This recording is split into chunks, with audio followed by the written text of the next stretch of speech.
Louise. And I'm Georgie. And we're the Happy Vegan Couple. So we've got another great recipe because that's what we try to do for you guys, right? And you know, this is a recipe, well, first of all, it's kabocha squash.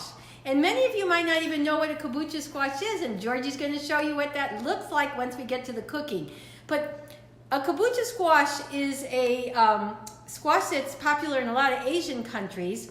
And while many people here might eat butternut squash more often, or like acorn squash, this kabocha squash has a really interesting flavor. And that's why we wanted to make it for you. Now, some people may not, maybe you don't have it at some of your grocery stores, so we want to give you an option. You could also make this soup with the more popular butternut squash, right, Georgie? Oh yeah, butternut squash. You can go to Costco, Sprouts, Whole Foods, Trader Joe's. Most of them have pre-cut butternut squash for this recipe, and it's just a simple of course, or you can buy a regular butternut squash and peel it yourself, because that's what you have to do. So the thing about the kabocha squash is it's a little bit harder to cut, and we're going to show you a way to make it easier. And so we think it's worth just a little bit of extra effort to use the kabocha for the taste, but you know, you can decide on your own. Think about the meditation time doing it. That's what I do with my vegetables when I cut them. I'm meditating. I'm thinking about this and that, and I'm meditating, and it makes a big difference. And one of the reasons we actually thought of this recipe today is because we do find it a very comforting soup to eat, just the way the flavor profile is. And right now, we are living in the midst of the coronavirus that is plaguing the world. And a lot of us need some comfort food, right? But healthy comfort food. Because we don't want to ruin our health, you know, at this stressful, anxious time. So we just hope that everybody's going to get through this coronavirus, you know, well, and you do your social distancing and everything that's needed to be done. And hopefully it will, you know, burn itself out soon and we can all get back to normal lives. Right, and if you go to the stores now, most of the vegetable aisles are pretty full, so stock up on that. Blanch your broccoli, blanch your cauliflower, so stuff that you have for later, and freeze it. And remember, because your produce aisle, that's your vitamins, your minerals, your antioxidants, your phytochemicals, right?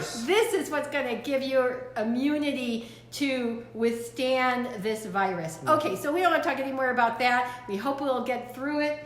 And this is a great recipe, and we're going to go and let Georgie make it. Yes, we will. Let's do it. Okay. Okay, everyone, let's get started on my kabocha squash soup with Thai spices. What I'm going to do first is I'm going to show you what a kabocha squash looks like. This is, I would say, a medium-sized one. They can get up about this big. They are a member of the pumpkin family. They have a very hard skin. It's very hard. I'm going to show you how to cut this and cook it. Very simple and easy. I'm going to show you the ingredients now. What we're going to have is a yellow onion, ginger, garlic. This is what the squash looks like after I've processed it, what I'll show you. Thai spices, it's a red Thai curry.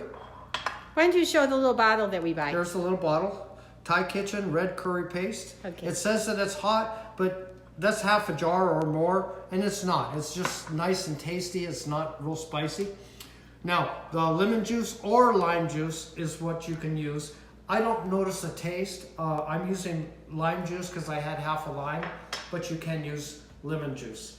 Black pepper, salt, vegetable broth, and coconut milk. So next thing I'm going to do is I'm going to take my squash, and this is going to make it easier to peel and cut. For this size, which is just, I don't know, a little bit bigger than a softball, I'm going to cook it in the microwave for 3 minutes on high to soften it up. So I'm going to go ahead and put that in now.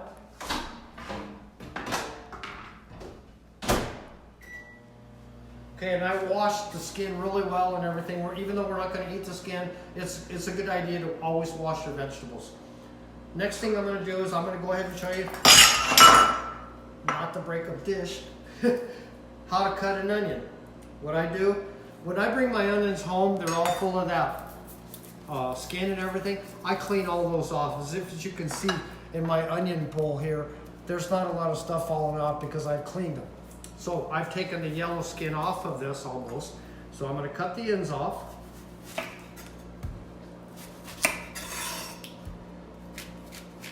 Cut it down like that.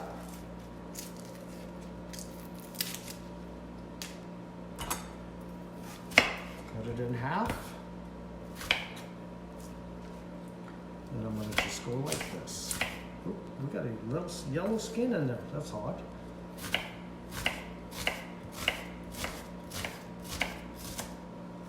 Try to keep it together as much as you can. And then you just go on down.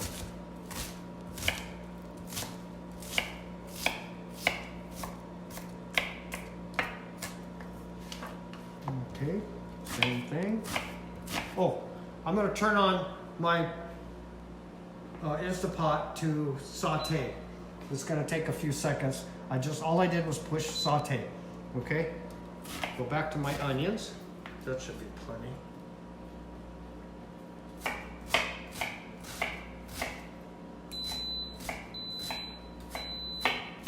Now these don't have to be perfectly the same size because we're going to be pureeing this at the end of the dish. Okay, got a little bit more, but that's okay. There's our onion. Garlic. I use the smaller side of the cheese grater. And I'm leaving the skin on because this is organic.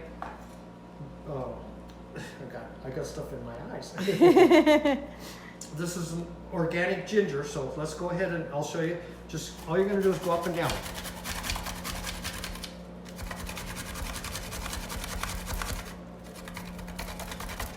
Break that in half to make it easier. This is easier and better than trying to chop it all up and get little pieces because this just grades it right on up.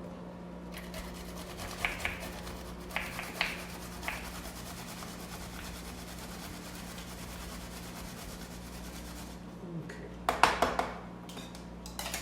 There's my ginger. Let's see, we'll just throw it here for now. Next thing is going to be my garlic. This is what a garlic bulb looks like. If you break it, you get a clove. That's a clove. I've got 3 of them already cleaned.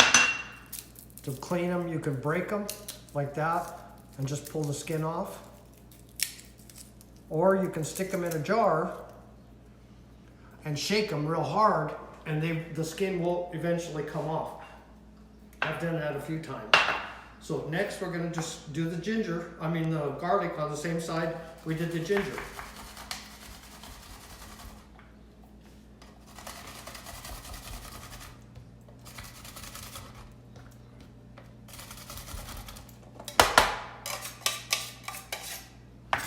There's our garlic ginger. We'll go ahead and put that in there together with that. This is getting hot. I'm going to put a little bit of vegetable broth in here. So like how much, Georgie? Just like... I would say 4 tablespoons. Can I see? Yes. Let's see. Okay. That is only, I'm not going to use oil. This is an oil-free dish. So I'm going to put my onions in. This is to saute my onions. Mix that up a little bit. Okay. Next thing, I'm going to take this out of the microwave. A little warm. Not too bad.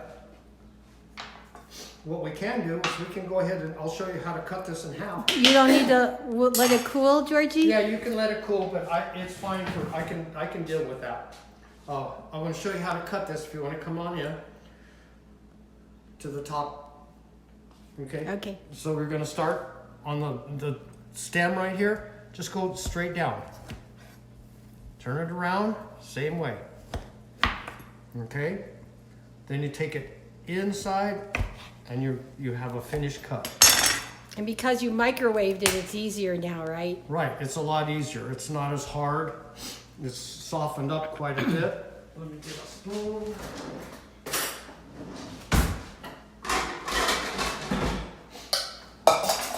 Okay, the next thing we're going to do is we're going to take the seeds out.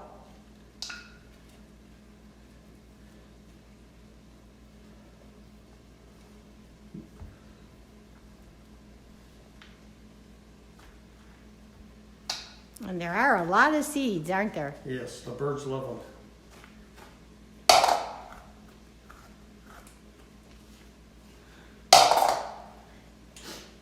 Okay, I've cleaned the seeds out. My next step is going to be to take the skin off. I'll start at the edge on both sides. You can see the 3 minutes was almost too much for this. You can see I've lost a little bit of squash, but that's okay. We can fix that.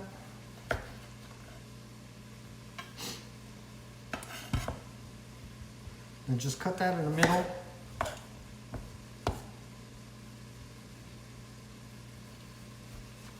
And you find this works better than like a potato peeler type of thing? Yes.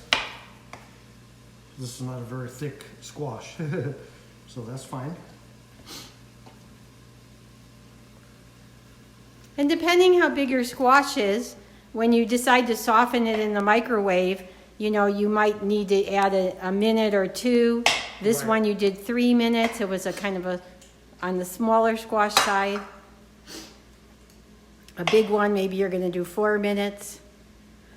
Right, I would say 3 minutes because squash, it doesn't take long to cook. It really doesn't.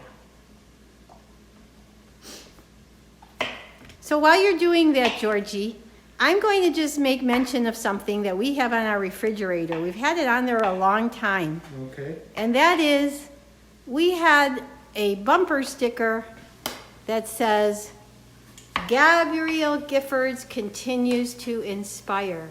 And maybe people will remember, especially those people who live in the United States watching our video, that Gabby Giffords was a senator in Arizona and was one of the victims who got shot at a shooting in Arizona. I believe it was, I think it's September, wasn't it? I'm forgetting which year that was. But now, and she had to leave the Senate, of course, because she was hurt so badly. And now her husband, Mark Kelly, is running for senator in Arizona. We are 2020 right now. Okay, I'm gonna add my garlic and ginger. Okay. Go ahead and keep talking. Well, I was just mentioning, because we've had that bumper sticker on our fridge ever since that horrible time in Arizona and Tucson here. Thank goodness Gabby survived, but tragically several people were actually murdered in that shooting. Anyways, in our household, we are rooting for future Senator Mark Kelly. Yes, we are. All right, so you're getting down to where that's almost all peeled. Yep, I've got all this chopped up.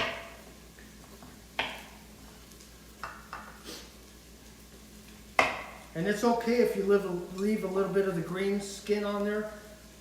This it will cook away.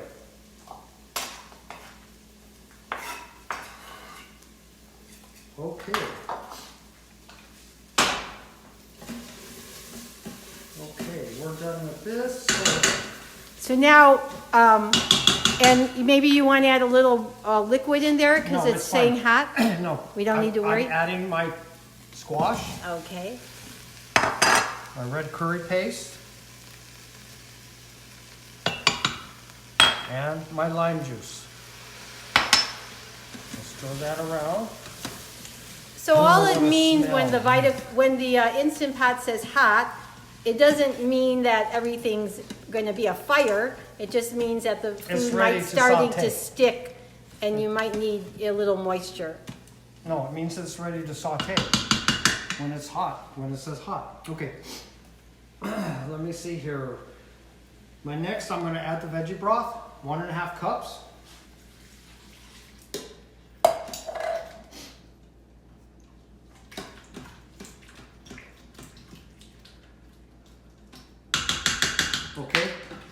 There's what it looks like. All right. Okay. I'm gonna push cancel. Bean and chili for 8 minutes. Bean and chili, 8 minutes. If it was up to 35, I would have had to knock it. But it's 8 minutes. And we're on high pressure. High pressure. Because everybody's Instant Pot or electric pressure cooker would be somewhat different. So some people might need to press a manual button and set their time. For 8 but minutes. for ours, right now, the bean and chili is working. Right, and that's usually what I use for most of everything that I cook, other than rice. Next thing, you got to make sure that your vent is closed and not open. If it's pointing to the front, it's open. It's closed. So we'll be back in 8 minutes and we'll finish up everything else. Okay, everyone, it's been cooking for 7 minutes. You can see that it's down to 1 minute of cook time left. In just 10 or 15 seconds, it should go down to 0.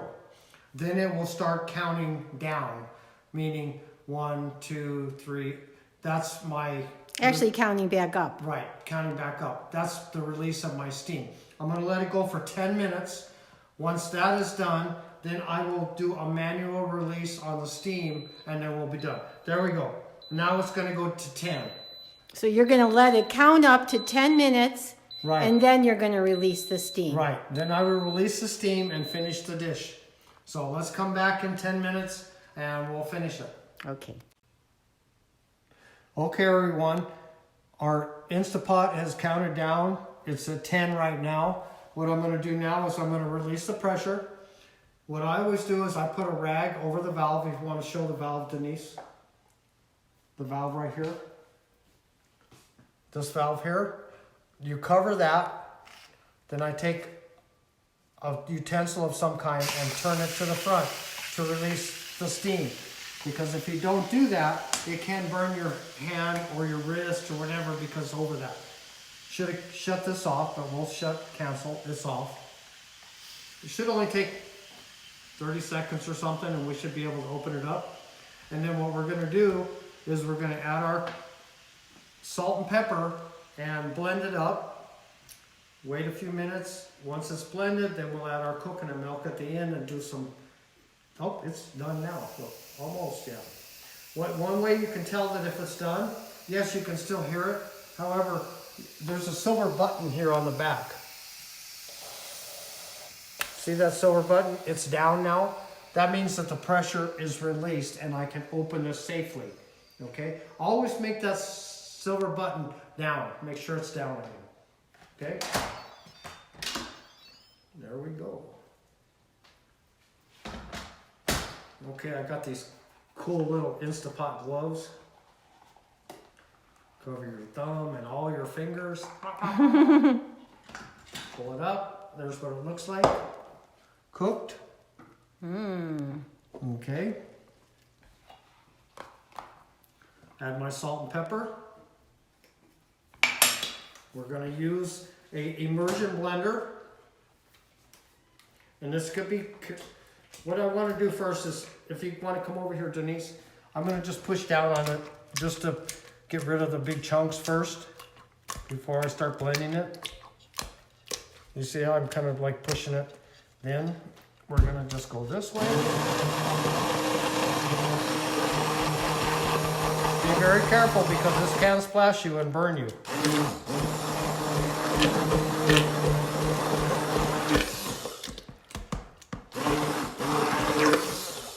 Now you can do this in a regular blender too if you want. You don't need to do the immersion blender.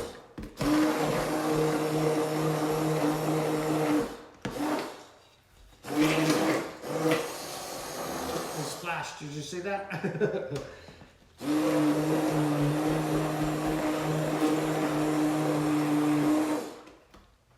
Okay.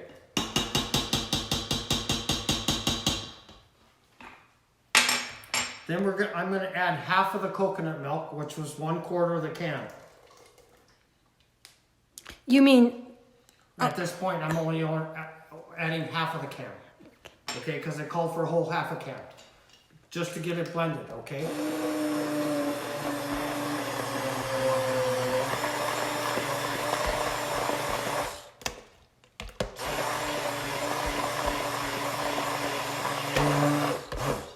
Okay. So just so I can be clear, that was a half of a can in the... It was a quarter of a can that I added just to get a little bit more pureed.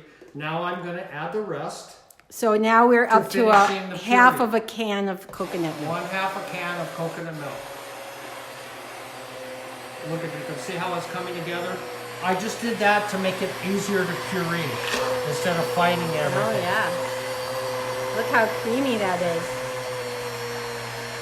And we were finally able to get your sniffles gone from all that onion and ginger, huh, Georgie? It was awful. I couldn't believe it. Well, you know, to me, when an onion is a little bit older, you know, versus when you first get it fresh, I think that's when it comes out a little bit stronger and you start crying and stuff. So anyway, my soup is done. This is what it looks like. If you want to come back in a few minutes, we'll set it up and we'll taste test this. All right. Okay? We'll be back. Okay, everyone. There's my soup. I put a little heart in the middle because this is heart healthy. Very nice, Georgie. I'm going to take a taste here. And I will tell you whether... And I put a little bit of cilantro on there. You can do parsley just to make it pretty. Put a little bit of coconut milk on top just to make it nice. Here we go. Wow. This is such a comforting food. You're going to love it. Your family's going to love it. It's better than tomato soup that everybody likes. This is wonderful. Oh. I hope you enjoyed it. From my heart to you, thank you.